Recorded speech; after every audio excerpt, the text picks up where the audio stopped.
It's just a shocker. Just 1 minute ago, this news came in.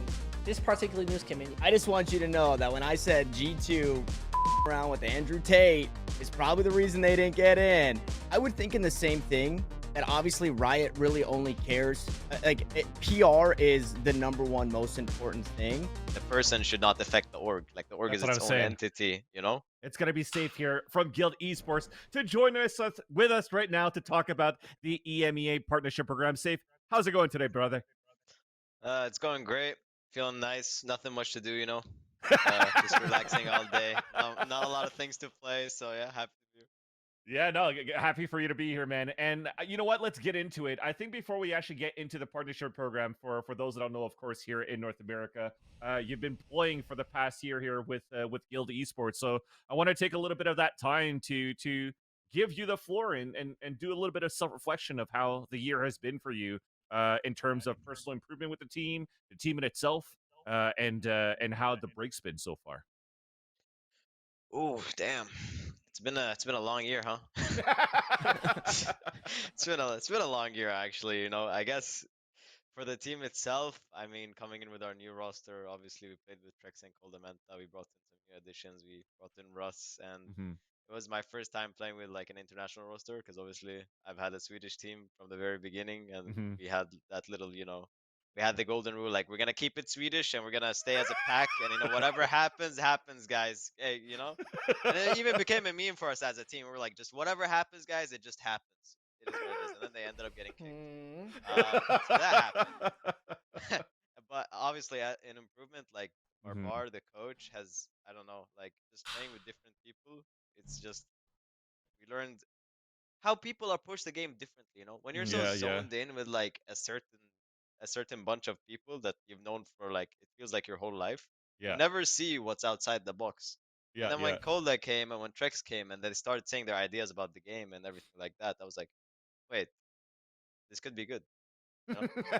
And it was good. So yeah, I mean, obviously I learned a lot from a lot of people, and I think that was for us the most. But personally, I think what was the best is that people don't think about in like a team aspect, what you could learn and how you improve as a team as a whole is that mental part, right? And it wasn't even like a mental coach that helped us with it. It was actually the coach that told us like, guys, emotions, cut it out. Like there's no such thing. There's no such thing. I was doing a VOD review on you versus PaperX on Ascent, and I remember you overpeaking, and I remember Barbara saying, yeah, you shouldn't overpeak there, the emotional aspect. So I kind of see what you mean. I can imagine what you're talking about. Listen, I guess it's Barbara. I guess it's the way it is. I mean, I always appreciate it. I remember sitting in with him in the house 3-4 years ago, if you remember. That was a very interesting experience.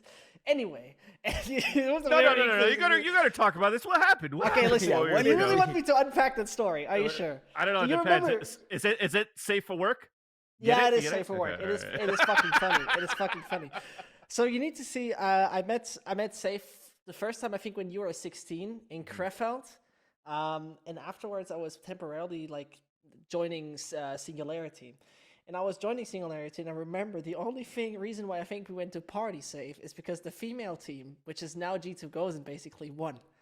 And who was coaching that female team in Silly? Who was it? The women's team for G2 Goes in? You were coaching them? Ching! Bro, look, it's the only fucking win I have on Wikipedia. Look at Wikipedia right now. Look at us, coach. I didn't do anything. I swear to God, I just sat behind them. I didn't do anything. But anyway, that is what I remember at least. So yeah. Anyway. That's so listen, good. Listen. You've seen the lists, I guess, Sayf, right? You've seen who's joining, who's not joining, so on and so on. What surprised you the most so far? Like, what caught you off guard? I feel like we have too little Nordic representation. I feel like the UK and the Baltic is kind of like disappeared. They have, what was it, like 3 Spanish teams, 2 French teams, and then what happened to the rest of Europe? You know, what happened to MENA, for example? Like where are all these regions going out? You know, I feel like they've focused too much on. Sure, viewership is good. It's awesome, epic, dude. Let's make the game famous. Let's go big. Let's go strong. But if you have this whole ass region and you're gonna say, I want only the big guys and fuck everyone else, then how the fuck are you gonna assume that people are actually gonna play from all around the globe? You remember, like, this franchise league, sure, it's supposed to be like exclusive and whatnot, and try to be, including the best of the best, but still we're excluding so many young people and so many people that want to go pro or like take the path from the game, because we're saying essentially like, I mean, these regions are fine with us, but you guys, meh, it doesn't really matter for you. And look at it from their perspective. Like, if I'm a Swedish guy and I see absolutely no representation for the Nordic region, like for example, orgs like Heroic and whatnot, Hmm. obviously I'm not gonna sit there and be like, I want to be a pro, because for me it doesn't matter. For Hmm. me, Hmm. it's like it Mm. wouldn't be reachable in my own mind. So Hmm. I think that's bad, but Yeah. that's just me. Well, actually, to go into a different angle, I wanted to check your thoughts with that as well, Safe. Because let's say we take the example of North America, right? You have the United States and you have Canada, and it's quite wide. So and that's pretty much it, right? We only have two fucking countries. Geography 101. Whoa. Welcome to Valoranting, chat. No, but what I'm trying to get to is when it comes down to the organization, it's just going to be a bunch of American flags, and that's fine. But of course, in Europe, there's just so many representations that are available, as you just mentioned before. But that's from a player's perspective, right? So if the organization in itself, as we see right now, potentially 3 Spanish organizations, but the players within that organization or players from different countries, would that be too much of an issue? Or you want to go to what you were mentioning before at the beginning of the interview, saying, let's keep it Swedish and go from there. Like, you want a Swedish orgs, you want a Swedish everything, or is the important thing just wanting to go in and play? And if you have that opportunity to do it, to move to like the Spanish teams and play to do it. I think it's completely fine if people, I mean, if orgs that are from a certain region taking, I think that's exactly what's going to happen though. Like, obviously, people aren't going to play with full, country lineups, because that's not the best thing to do. I mean, the orgs still want to win, and the orgs still want to have people that have somewhat relevance, you could say, I Yeah. guess, or Yeah. an exposure. So, yeah, I don't see this full thing happening with like pure lineups, but I don't, I still think it's discouraging somehow. Yeah, no, I could definitely see that, especially in the first year. I'm always the type of person that wants to see like the positive out of everything, and like there's Yeah. hope here and there. And if I want to think about it, like even so, for example, let's say hockey, right? You're gonna have a certain amount of teams. It's just the amount of teams that's going to be playing for X amount of years, but the players are always going to be, unfortunately, a revolving door going into the team. So with the first 10 that are going to be announced, with potentially now 2 more every single year after, then hopefully whatever the system is going to be outside of the partnership program becomes like the amateur farming system, so that they have a chance to prove themselves in that region to move up, get poached, and move into that system of the 10 teams that are partnered later on. I feel that could be a direction that it's headed towards to, but how do you feel with that approach if that's going to be the case, Safe? I really like the way they split it up, because Okay. before we had so much speculation as to like, oh, they're only going to have the franchise teams, and then there was this whole drama thing on Twitch between the European players. Were like, oh, we're going to be completely excluded. Like, there's no Mm-hmm. way. It's just going to be like the Super League in football. You know that one? Mm. Ever Yeah, heard of yeah, it? yeah, yeah. Yeah. Okay, so yeah, that's basically what they were talking about. And then Riot comes down and says, "Hey, we're gonna have 2 people or like 2 teams that can go up into the league as well. So we're Mm-hmm. gonna have some participation." And I feel like that's a good way to find a middle ground in this whole franchising thing. Mm-hmm. Because if you were to have pure franchise and exclude other people, then this game would die out faster than I don't know what. At least for tier 2 and any other. Because in FPS games specifically, it's like this is how it's always been, right? Ever Mm-hmm. since CS:GO, and how it is like you always worked your way up. You play the open qualifiers. Everyone has to play them. You have to go through them. You go to close. Sure, there are some invited teams, but this is the process. And if you remove that process from the FPS culture, then it becomes a question of, what are we actually doing? Are we watching like a super reality TV show, or are we Mm-hmm. actually fighting for something? You Yeah. know? So yeah. I think then if you get rid of that, and it looks like League of Legends ecosystem for tier 2 and tier 3, which is dog shit. It's better now, but I think Valorant kind of paved that road for a better ecosystem for the players on that side of the things. But to come back to this one, to come back to EMEA and Valorant, it's to my understanding that the tier 2 scene outside of kind of VCT was pretty shitty. Do you feel that this is better, like an upgrade, a step in the right direction, right? Whereas like in NA, we have the nights that are always putting on monthlies. We have Nerd Streets that's, weeklies leading up to a 50K summer champ, stuff like that. To my understanding, EMEA didn't really have that. Yeah, no, we didn't have that. We had nice cactus. We had nice cactus, right? Zesh? Yeah, but how long? That was long ago. I mean, which year are we talking about, Tanner? No, so okay, no, but what I'm saying now is that this Ascendant program going into 2023 is obviously an upgrade, right? And as a player, you were seeing that as an upgrade for this tier 2 ecosystem. But I mean, we have VRLs, we have challengers, we have VRCs. Yeah, that's actually true. Like we have everything. I mean, we have VRLs, right? I think in comparison, we have way better tier 2 than because we had the 7 VRLs. Where teams could even participate and get into VCT, not like in NA. You were fucked after day 1, basically. Was there relegation actually in NA? Nope. Or yeah. So no. Absolutely right, dude. I actually forgot about that. That was VRLs. Then we have this VRCs, which is like the Beacon thing or like the Project V in Europe, right? In Germany. So we have, in my eyes, we have the best tier 2 you could ask for, and we get another one. So, you know, it just gets better and better in my eyes with tier 2. I mean, sorry, Sayf, I didn't mean to take it away from you, but no, that's true. Like, I wasn't even thinking about. I feel so rude for the tier 2 scene in Europe now because I feel it seems like it just slipped out of my mind. Like, as if I've forgotten we had VRLs, we have the the regional leagues for everyone. You're at the fucking top the whole time, Sayf. Dude, the whole region, I was like, what? Yeah, no, I really forgot about it. But maybe that is an issue in itself. But maybe that's a different subject. Yeah. It's surprising though. Like let's be honest for a second. I think maybe we can bring out the list of the orgs that we have because there's one thing when we talk about the region thing. You talked about where we all go, right? So here we go. We go with Koi and Carmine Corp. So Spain, France, Fnatic is UK basically. Vital, Navi is CIS. Heretics is Spain. BBL is Turkey. Giants is Spain.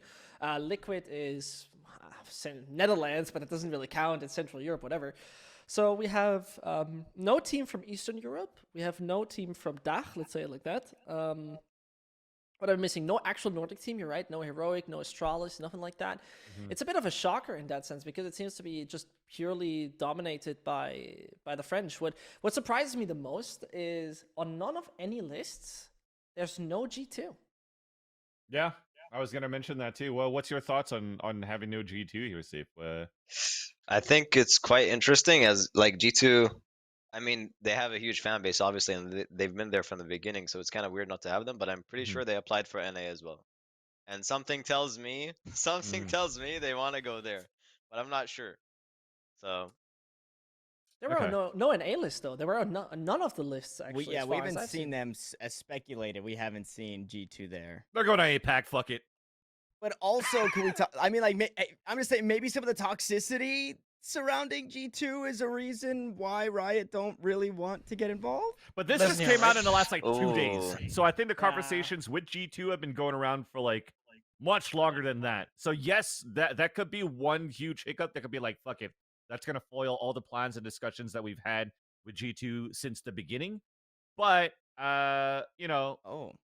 if you're trying to salvage at least the people that have been working under the G2 banner, the players, the staff, they're all good people too, and you don't want to punish the action of one person onto the whole organization, then what do you think, Zesh? You got something to say? Let's do it like that. Yeah, I have something for Sayf. This is a thought experiment. You're going to at least need 10 minutes for this. Listen. Listen. Okay, so we're going to imagine, I just hypothetically, so we're going to say this, right? Heretics, are they going to keep their... No, you know what? We're taking any org.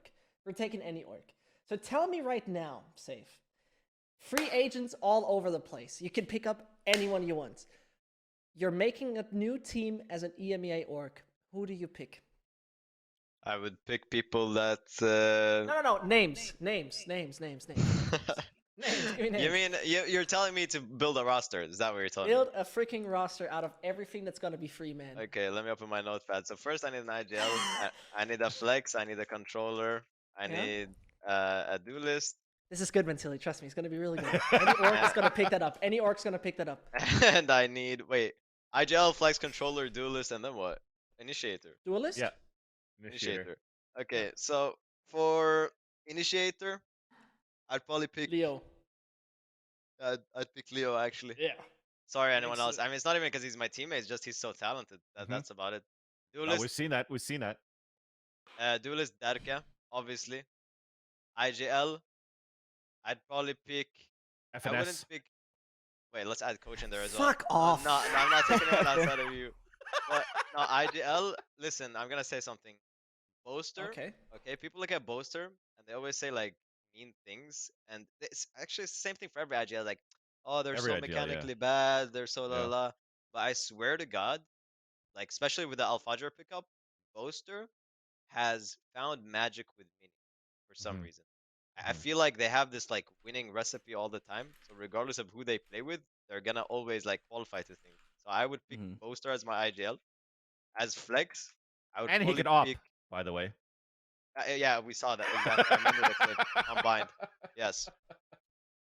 Flex, I'd pick Trex. Okay. Actually, insane flex. But this is starting to be guild. I have my just guild, Guild and guild Boaster. right now. It's just It's Guild Guild and plus Boaster. Sorry, Cole. I mean, yeah. Wait, Boaster would fall under controller as well. Mhm. That was actually my team. Initiator, Leo, Duelist, Derke, IGL/controller, Boaster, Flex, Trex, and then the coach Mini. And last player would probably be Nats. Chronicle. Put him as Okay. Nats. Yeah. No, Chronicle. I mean, I don't know. He falls under the same category as Derke. I feel. I thought some for a second extent. that you're gonna pick up only free agents, but that's fine. I think let's take it. But you said I thought you said if if everyone was a free agent in EU. No, I thought I didn't express it correctly. It was on me. Yeah, It's on you me. you But- understood correctly, Safe. Thank yeah. you. Thank you. That's all I need to hear. Then let's put it this way. I would rather like to know then. Look at that! Someone paid attention. That's very good. I would really like to know then from you who's the most dangerous team on that list, because also like from all what I'm seeing, just as a quick example for everyone out there as well, there's no FPX, for example, right? So EMEA's strongest team is, for example, not on that list. So who would you say right now from the 9 teams that we've seen so far is the most dangerous to you? From the 90, but they have no players, or what? Or what do you mean? No, we have 9 teams. We have 9 teams that are technically confirmed, sort of. Yes. Who is But the what- strongest? Strongest, but if I don't know what players they have, then how would I know how strong they are? Yeah, I mean, okay, but do you think Fnatic's going to do big changes? Um, There we go. I think 99% sure Fnatic is gonna do big change. I think every single org out there is gonna do big changes. I don't think just one org. I think every single one. I mean, the current rosters for any org, for example, Heretics is not gonna keep their players, or even All if of they had them? one. KC, Carmine Corp is not gonna keep their players. Not Yeah, all of them, but obviously you keep at least 2 people so that it remains, kind of the same thing, but not at the same time. And then you bring in 3 new players. Obviously, it's gonna be different. Strongest looking. Probably. It's a hard question. It's an unanswerable question, Zesh. I'm gonna be honest. Fine. It's not answerable. We don't know. We don't know. It's just a shocker. We also got just 1 minute ago. This news came in. This particular news came in. You cannot believe it. You cannot believe shit. it. You can, and they decided otherwise. I had an emergency meeting. I wonder why. Yeah. Question mark. Well, there you go. 'Cause There you go. You guys made me feel stupid when I said that, okay? I just want you to know that when I said G2 fucking around with Andrew Tate is probably the reason they didn't get in. listen, you had a Looks point. like- But there is You a got point it. to that, though. Like, I don't like it when people. I mean, obviously, you have to like put responsibility on the person as well, because he represents something bigger than himself, right? But at the same time, I do hear it when it's like, they've been in talks for a long time, and the person should not affect the org. Like, the org That's is what its I'm own saying. entity, Yeah, well, okay, but for G2, is Carlos not G2? Anything Ocelot, anything Carlos, that screams G2. Because I would think in the same thing, that obviously Riot really only cares. PR is the #1 most important thing. And same thing with organizations right across the board, where if Riot really cared about or just wanted to let people do whatever they wanted to do, then they wouldn't just be locking in 6 teams that they're investing in, right? And I think, I don't know, when you have somebody like Andrew Tate doing the things that Andrew Tate is doing, and you're trying to build this ecosystem of game changers and marginalized genders, like that alone is everything that Riot is standing for right now. So Agreed. to say, Agreed. go ahead, Vance. Continue. No, go continue. I was gonna say, continue. for Riot, although we probably as human beings, the four of us here could say that if Riot let G2 in, that doesn't mean that Riot fucks with Andrew Tate. Yeah. Of But course. people will make that connection, and that is why you can't be doing stuff like that. So I see it the way that you see it, Safe, but then like again, the PR behind it is like that is an absolute nightmare. Mhm. I'm just thinking about exactly that. The G2 goes in, the Mixwell, the Meadows, like even if maybe they're not part of the roster in the partnership program in next year, but every single person and players that had an opportunity to participate into the partnership program, the coaches started involved in that as well. Like all of those opportunities are all out the window when there was like it was almost fucking there, you know. And of course, I mean, it fucking sucks for them. I don't think they should have been the one that were punished by it too, but they unfortunately play for the org that's represented by something that's not good after all. That team would have never stayed like this. Never ever would have the G2 team stayed like this in EU. Like they were absolutely 100% disbanding, maybe keeping Nuki, maybe keeping Hoodie, and that's it. Yeah, yeah. No, I just think all the repercussions in the end is what is very sad too. Okay, so let's say Mixwell doesn't play into next year, right? He's probably still gonna be a content creator. Now he's gonna have all this shit happening in his stream every single time. He's gonna pop that up, being associated by everything that's happened with No. happened over the weekend. If he wants to join Koi, he joins Koi. If he wants to join Heretics, he joins Heretics. This man is the biggest fucking streamer in Spain if it comes to Valorant. So I agree. I doubt it. I doubt it. One thing that would be kind of curious to me though, Sayf, is like your whole thoughts on this exclusivity thing of franchise. Because we asked the same question earlier to Hector, right? Yep. Like, what is his thoughts on exclusivity? Do you think that is like the way to approach it, or did you like the more open relegation VRL type of thing a lot more? I think it's a good way to approach it, but I have a really weird opinion about this, okay? So listen up. It's gonna sound really weird, okay? And it's people will not like my opinion, but this is just me, okay? So as I'm gonna go back in time here, okay? As a youngling. I'm still young, I'm only 21, but I'll go even further back. I'll go to when I was 13, okay? So growing up, I really didn't know anything about esports, right? I had no clue what it was. It wasn't really that big at the time. I mean, we had the CSGO majors and stuff like that, but I saw a player that I liked randomly on YouTube. It was Get Right, okay? And I idealized this person, you know? I was like, damn, this guy is insane. I really want to be like this guy. Holy.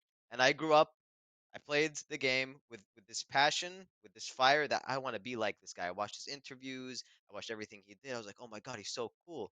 And I lived by that, right? Yeah. Now, for this exclusivity and franchise, how I connect these dots is you start creating idols, and VCT has kind of pitched this idea already with fake idols and that true gods. So they already pitched this idea, and for me, I know maybe it wasn't intentional by them, but I'm thinking like, isn't this exclusivity showing that like these people are meant to be like idols almost. We want people to think that they're a little like the step further, that there is a prestige in all of this. And sure, it sounds kind of wrong in some people's heads, and in some people's heads, it's a little weird to have like a prestige system, but still, it's very cool for me as a kid, like when I idolize someone like that. And that's what we're essentially creating when we do this exclusivity thing. It's gonna be like these players are evolving to the next level. They're building their brand. They're becoming famous all around the world. People will look up to them, and I think that's a cool standard to uphold. So I'm all for this exclusivity thing. I know there are some bad sides to it, like the people are already trying to go pro. They probably might not be able to. There's gonna be some hinder. It's gonna be a lot harder. But at the same time, it adds something to it. You know what I mean? Like it's both fair and not fair, and it's both cool and not cool. Like, yeah. So go ahead, Jess. Go ahead. No. Please. I said okay. Already. I think this is cool insight, right? Because we talked to Hector from kind of like a coaching mind about the game. Now we kind of get it from the players, right? Where you're in a situation where you're assuming that these rosters aren't going to stay together. You know, how are you approaching this upcoming year as an individual, as a player who you obviously have your concerns about playing on different rosters from kind of all over the place because EMEA is a huge mixing pot, but what steps are you kind of taking now that you're looking at this and saying, I have to get my in here? So for me personally, and this is gonna sound stupid as well, I personally have the mindset that regardless of what happens, it's okay. Mhm. Because I've already I've come to acceptance, and that's the sad thing about it as well. I've come to acceptance as if I don't make it, that's fine. It's whatever the fuck. I didn't make it, I didn't cut it. Someone else took my spot, even though they might not be better. Mhm. Whatever, doesnme matter. I've come to peace with that. Mhm. But obviously for others, maybe they don't do the same, and then that's a perspective I don't have insight on. But for me personally, Mhm. I've just come to the peace with that. If I don't make it, then I don't make it. If I do, then good for me. But I Mhm. won't settle for anything less than what I actually want. I mean, you have to remember you're gonna be moving to a different country and living there potentially Yeah. with these people. So you could probably say no to a franchising team just because you do not want to spend 1 year of your life with X people. You know what I mean? Yeah, yeah, yeah, yeah. That you might not know So what the relationship's gonna be like. Yeah. yeah, I so think I think it's I kind of think weird. we have very similar school of thought as well, Safe, because it's basically the when a door closes, another one opens, or everything happens for a Mm. reason, that type of thing. Like you said, you're 21, you just started esports. I'm 38, and I felt like I've sort of built esports with the boomers that are currently owning Do Not Peak Entertainment, right? So, and when I was when I was starting into the casting world, and you know, I wasn't able to make a career out of it because there was no money to be made yet back then. Then I went, but casting for me allowed me to be a little bit more comfortable around bigger bosses, higher ups in corporations, and I was easily likable. And then working in a corporation allowed me to understand a little bit more the business side of just business in general. And then when I got back into casting, now I could use that experience as well in Valorant now. And then losing a job in because of COVID and everything too opened a door for me to come back into casting with Valorant, because that's when Valorant came out. So everything does happen for a reason. So it's a nice positive mentality that it relieves a lot of that stress as well, right? Especially with the upcoming months that it's going to be happening for you amongst other players that are currently in the trenches waiting to see what's going to happen next. And In and the and s- trenches. and speaking of that, have you heard anything about what's going to be happening in the Pacifics? What's going to be happening in East Asia? All the players talk to each other, man. I want to know. I want to see some people spill the beans. Are you going to bleed? You, but my reach is not that far. It's not that far. Well, at So least you're at not. least when we're looking at it, we have Gen G. I mean, at some point, other people are saying that potentially Paper Rex might not be a part of it, and I know we have like different. We had different points of view with Hector that came on earlier because he used to own an org, so he understands a little bit like maybe some of the prerequisites, the requirements that's needed to be part of potentially the partnership program. But has any of this ever been talked to you when the partnership program was announced here, say from Guild's perspective? And Like when the partnership program was announced over in Europe that it was going to happen for 2023, was there anything that was approached by management or by Guild that to say like, hey, we want to try to be a part of this. We're going to need this sort of expectation from you guys as the players that represent us. Was there any of those conversations that ever happened? oh yeah, definitely. I Okay. think it was even in the I think it was in the beginning of this year already. Mm, That there was there were hints about it throughout the whole year, but then when things started getting in motion, that's when they actually said, okay, this is what's gonna happen. mm, You know, brace yourselves in this form and this form and this form. I think my org at least was very vocal about it. So mm-hmm, mm-hmm. yeah. Okay. And then now chances are, who knows what's going to be happening with Gil with the amount of spots that are left here that are No available, right? comments. I'm They're trying to gonna fucking scratch it, man. I'm trying to scratch it here. Safe. Sorry, Zesh, do you have anything? Yeah. It's getting a bit in my mind because you're talking about the various things and you're saying you let it be and you just let it be what it is. When you take a look at teams overall, that just from your personal perspective, not taking a look at how business side works and so on, which team would you have liked to see in EMEA in the EMEA closed circuit? Is there one team where like, yeah, they would totally deserve to be there? Hmm. That's I think Guild. Mm, It's not even because of Guild. It's because they've been there from the very start. They've mhm, consistently been at the top. They've built their own fan base and brand coming through this year. They have the capital as well, and company. I'm not gonna discuss company capital with people. Not that you guys don't know anything about it, but if you read forums and stuff, they're like, it said minus there. That's not how a company works. It's going bad. This is like, okay, screw you guys. But yeah, obviously, you know, I think Guild has really done a good job to actually be on that list, as opposed to some other orgs that I will not say the name of, because obviously I want to get in franchising. So yeah, I mean, you know, that's for sure. Guild should probably have had the chance at least. Mhm. And you guys have David Beckham, right? Yes, obviously that's Yeah, no. I had a quick one, and just your thoughts on for the teams that didn't make it into franchising directly, you know, barring any changes from the report that we've seen. Do you have faith that teams like, say, Guild, just for instance, will, at the very least, the org will stay in Valorant in hopes that they can, you know, crawl their way through that ascendant kind of program and be one of those, you know, next up teams to join franchising? Do you think orgs will stay together? I think they will, but I think the conditions for the players will be a lot less worse than the players before them, because Mhm. obviously, for example, in like, if you invest a lot of money into Valorant, you have a higher chance of getting accepted.